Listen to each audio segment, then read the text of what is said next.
Hi there, everyone. Namaste. I'm Jill Loftus of Nuit Astrology. Welcome to your planetary energy forecast for the week of January 2nd, 2022. So we start off this month with what I feel is some pretty positive energy, all right? So the first day of the week on Monday, the 2nd, we've got Venus in Aquarius. And, this is just a little bit more of a detached vibe, a little less Capricorn energy, right? A little bit more of a vibe of looking at the collective and examining our value systems and things like that. So I like Venus here. It's kind of Venus as a visionary. She's going to move into a blessing aspect with the Jupiter in Aries, which is also very nice.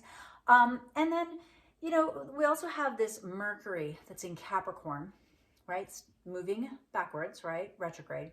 But it's going to send some really nice energy over to the Neptune. So it could be something that you thought you couldn't imagine before, but now, wow, you're starting to get the vision for it. And then when it goes direct and does it again, you'll be able to fill in the blanks, right?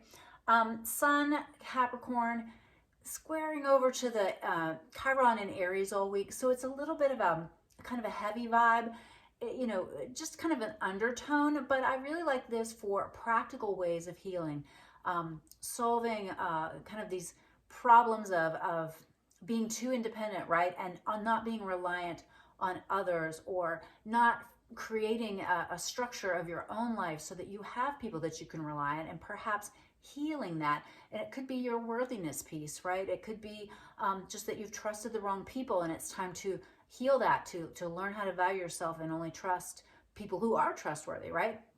So that's kind of a vibe that's moving through the week.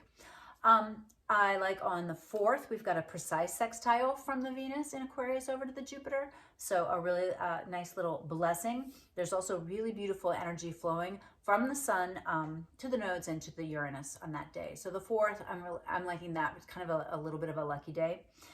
On the 5th, we've got the Sun trining the Uranus and Taurus exact. So this is like an earth energy movement, right? A trine from resources, money, and the authority figures and the structures, right? Working together to make positive change.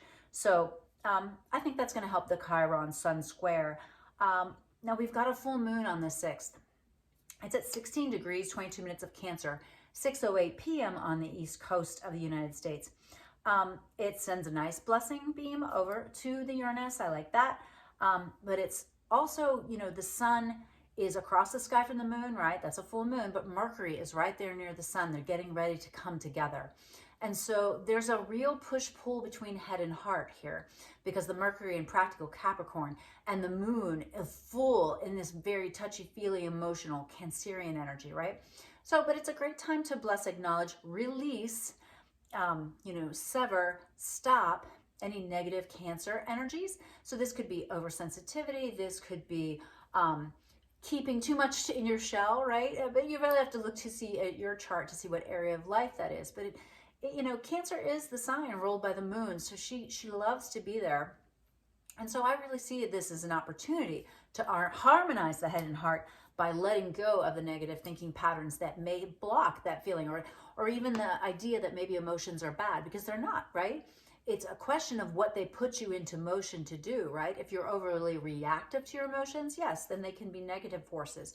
But most of the time, how you feel gives you a real understanding of what it is that you want and what direction you should move in. And so it's not to be discounted for sure. All right. On the Saturday, or on the 7th, the Sun and Mercury come together for their Cazimi, right?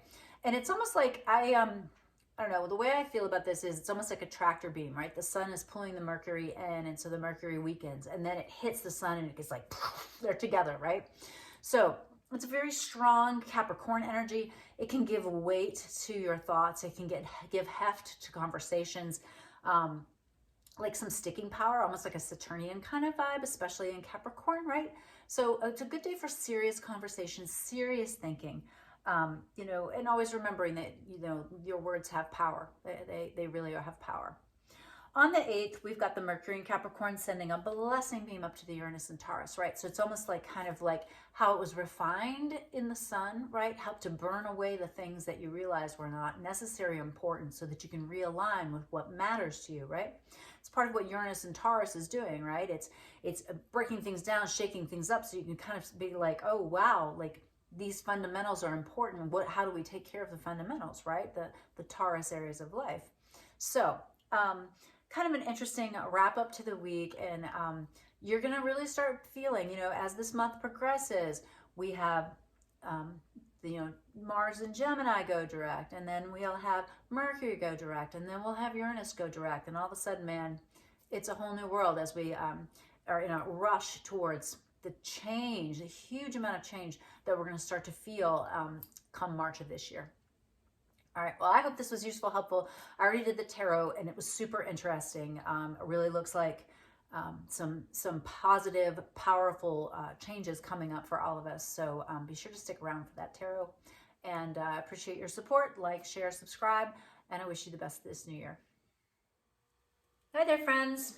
I am out here on the sunshiny sun porch. Hopefully it's not too echoey.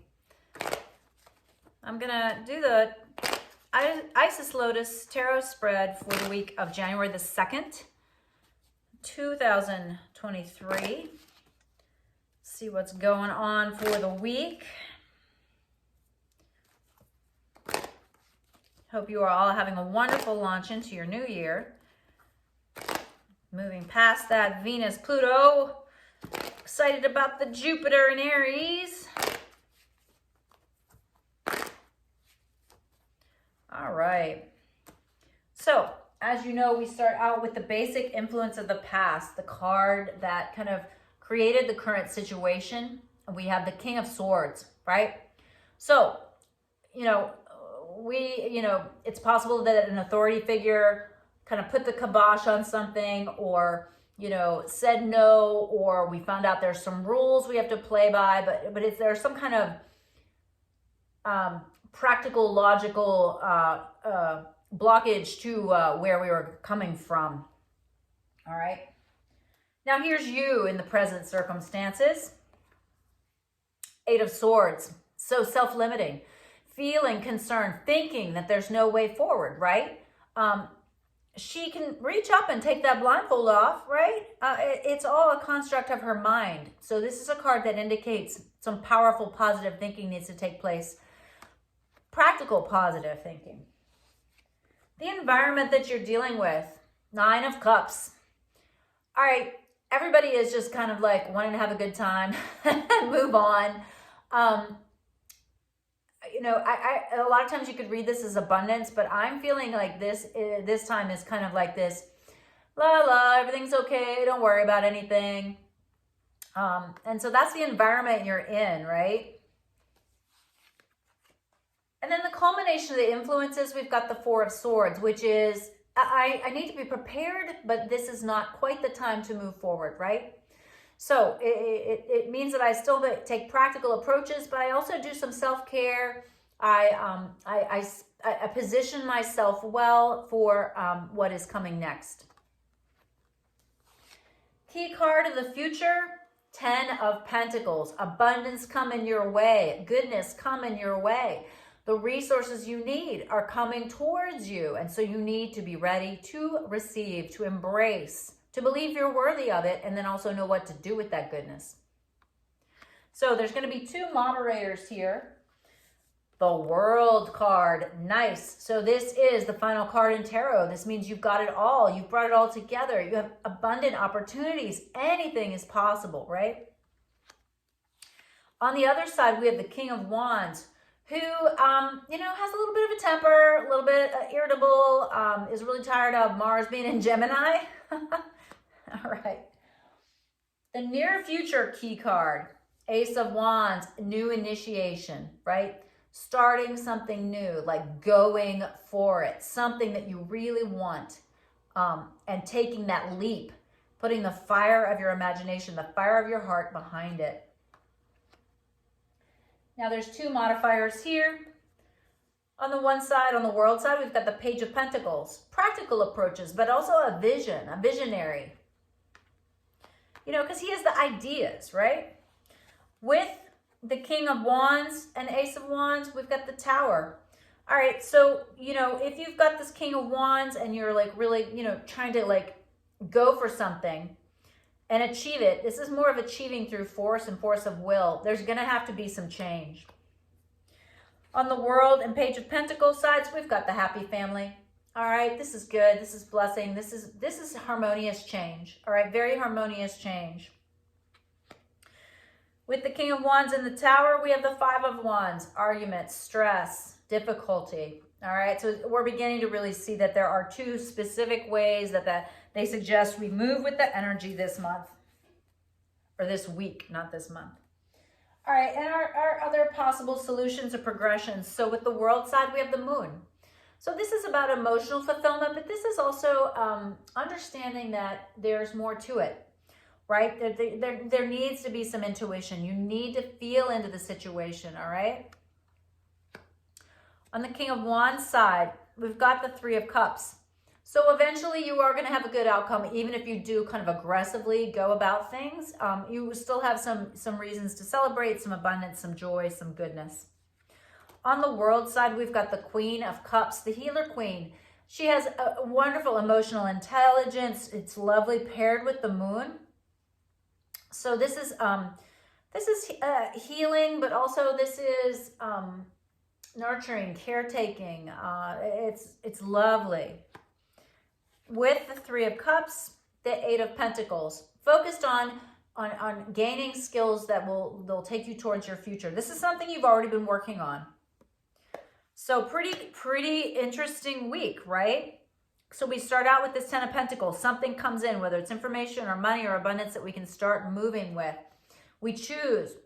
Either we choose the World card, right? A big picture perspective on things, and then we initiate our Ace of Wands. We think about what's really going to make us feel excited. We feel like a little kid again, right? And also what's good for our families, right? And by doing that, we tap into intuition, we heal ourselves, we heal and help others. Really nice set of energies over here. The other option is to kind of just go for it. There's something that you're just kind of like, you know, taking the leap, taking the initiation. This may be something that's kind of motivated by like anger, distress, some of the heavier emotions, but yet you make the change, right? You start this thing, and in order to start it, something has to fall apart. You have to let it go. You may have some conflicts, internal or external conflicts, but the outcome will be positive, and it will prepare you for your future. So, two very interesting ways to work with the energy this week. Let me know how it goes in the comments, and I'll see you next week.